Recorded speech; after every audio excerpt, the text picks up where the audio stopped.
card combinations that the hero power topping you back up to 30 and then just relying on the sheer raw power of your cards afterwards, that's like the bread and butter of that deck. But when you kind of draw it piece by piece and you have one piece left hanging, that's when Priest kind of looks like it's at its worst. I mean, if you looked at that game, Circle of Healing was a dead card almost the entire time. So much so that he was forced to entomb a 3/3 Divine Shield just so he can keep controlling the board because the pressure Dog was pushing out there. And then that Tyrion afterwards. Wow. I mean, what better draw could you possibly get? I mean, I guess Quartermaster would have been really good there as well. But one of them got pulled out from the Deathlord there, too. It's just, you get that Justicar hero power rolling, you are going to be able to keep pressure on Priest the entire game. Yeah, very true. And now we're going to roll into one of my favorite matchups. Control Warrior versus Control Warrior. Now, we don't know for sure yet. Dog still could be patron, but I highly doubt it. And, yep, there's some Shield Maidens. Who's ready to tank up? Yep, that's basically... And you can see both players sort of hard mulliganing there. And this is a matchup where you need to hard mulligan for at least Starseeker and Justicar Trueheart. Given that those are the versions that they're playing. There are some weird versions that some people have been playing lately with Iron Juggernauts and Youthful Brewmasters. I went over to Singapore to cast the Singapore Major, and there was actually like 5 players that were bringing Control Warrior deck that didn't run Elise Starseeker, but ran double Youthful Brewmaster and Iron Juggernaut and Deathlords and Cold Light Oracles. That's a big nod to the style of play in their area too. They know that people are going to be playing these long-term control decks, and so they feel like rather than fill my deck with legendaries, I can just fill my opponent's deck with Burrowing Mines. Yeah, and that'll be enough to get it. And Elise found for VLPS right on turn 4. I mean, like you mentioned, this is kind of the play that VLPS is looking for. And now at this point, he's got 2 very different options how to play this game.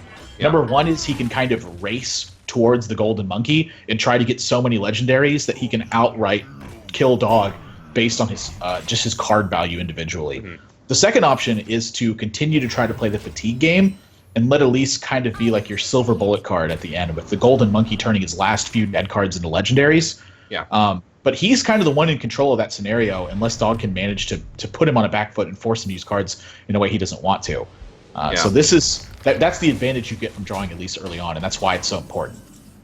Yeah, he just needs that Justicar Trueheart. You want to make sure in this matchup that even if you do get Elise early and get the map early, you wait until you get the Justicar Trueheart most of the time before you end up playing that Golden Monkey. Even if you're going for the game plan of a super aggressive Golden Monkey early, fill your deck with legendaries and try and win from there. But I feel like that is the best. I played a lot of this matchup, and I feel like the best way, given both players have early Elise and early Justicar, is to Golden Monkey early.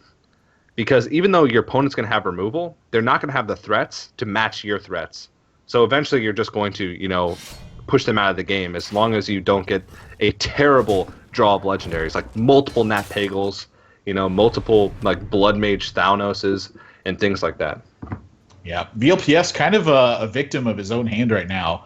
Got the early Elise, but his follow-up afterwards is just so bad. 2 copies of Brawl, 2 copies of Acolyte, and the Despite's not really being effective lining up versus the Sludge Belchers right now. Back to buy a second one. This is looking pretty bad for VLPS suddenly. Yeah. So Dog is holding off on his shield blocks, and in the past, people will tell you in the Control Warrior Mirror, never draw, and a lot of people will still tell you that, never draw. But if your opponent has played one of those key cards, like Elise Starseeker or Justicar Trueheart, and you haven't found them yet, sometimes it is okay to draw, because if you wait, the longer you wait, the more value your opponent's sort of gaining. Oh, wow.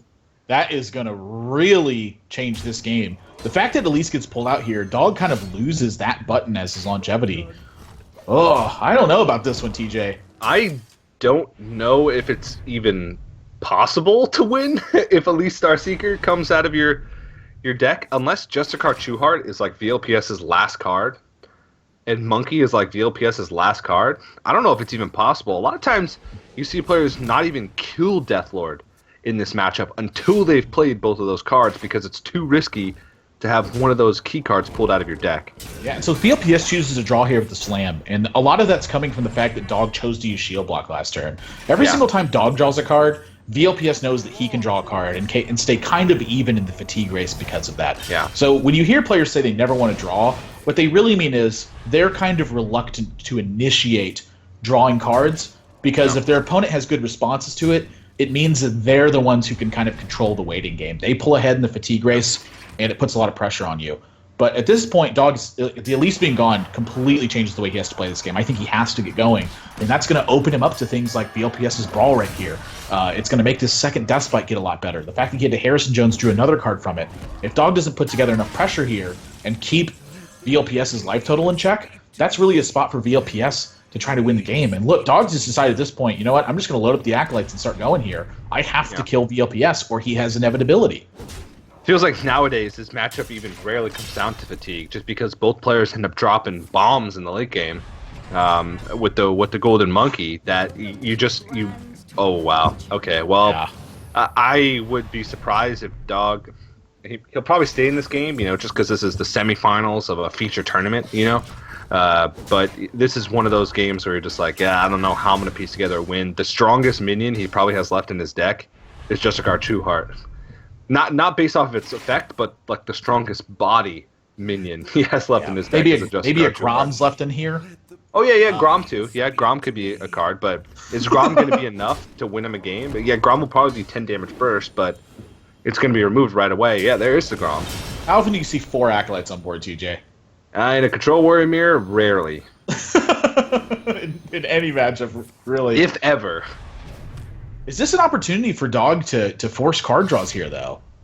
Like, is there a way he can force VLPS to draw too many cards here?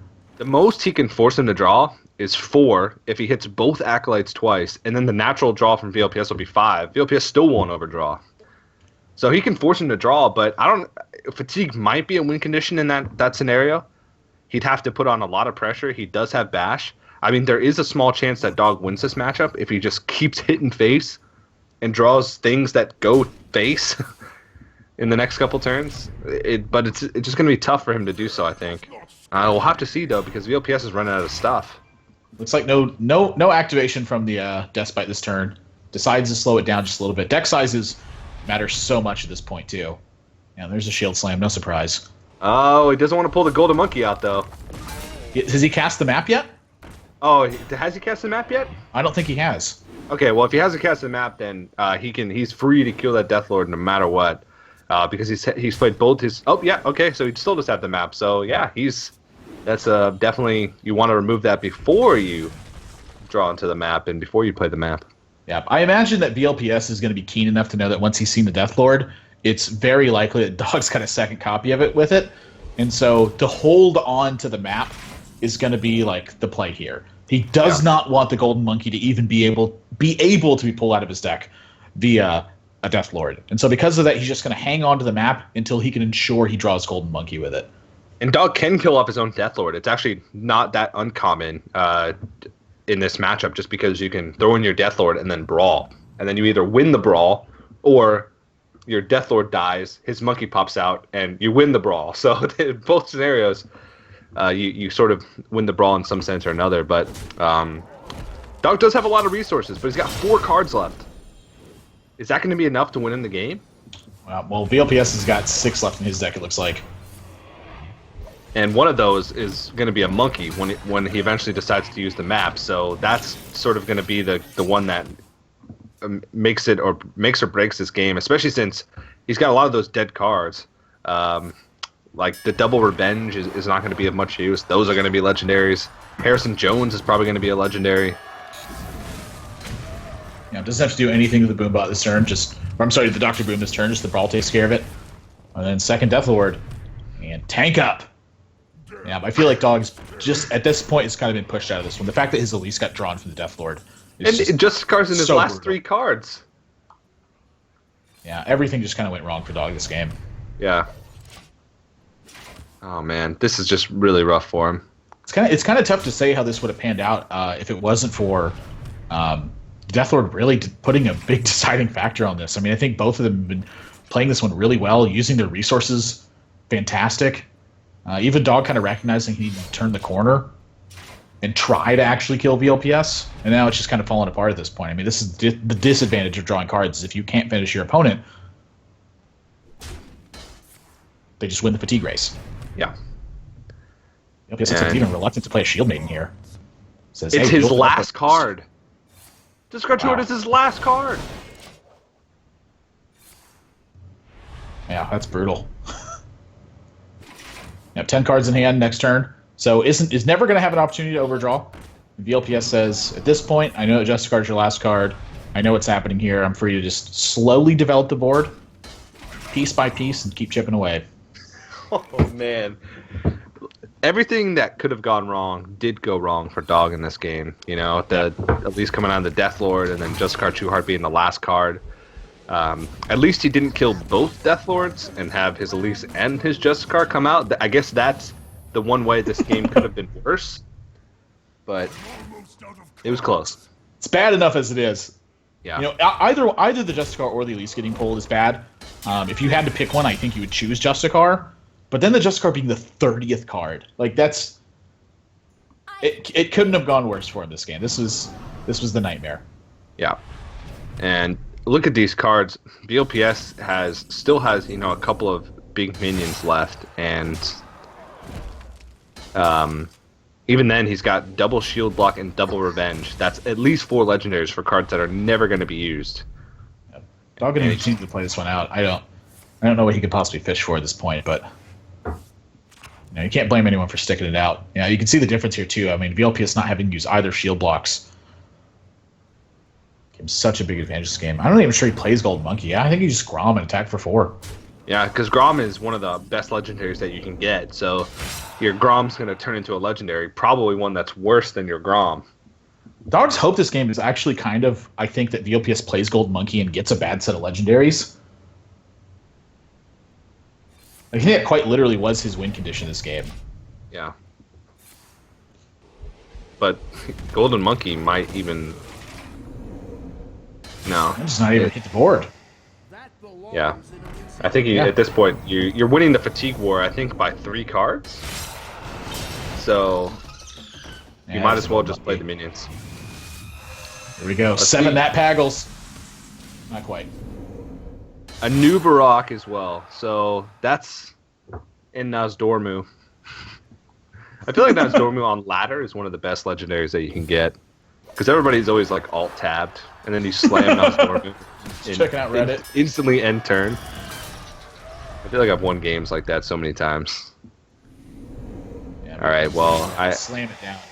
Yeah, I just don't think Dog's gonna win. As soon as he sees this new Barak, I'd expect him to tap out. And that is, yeah. And VLPS is gonna go dip out of his chair to do a victory dance after that one.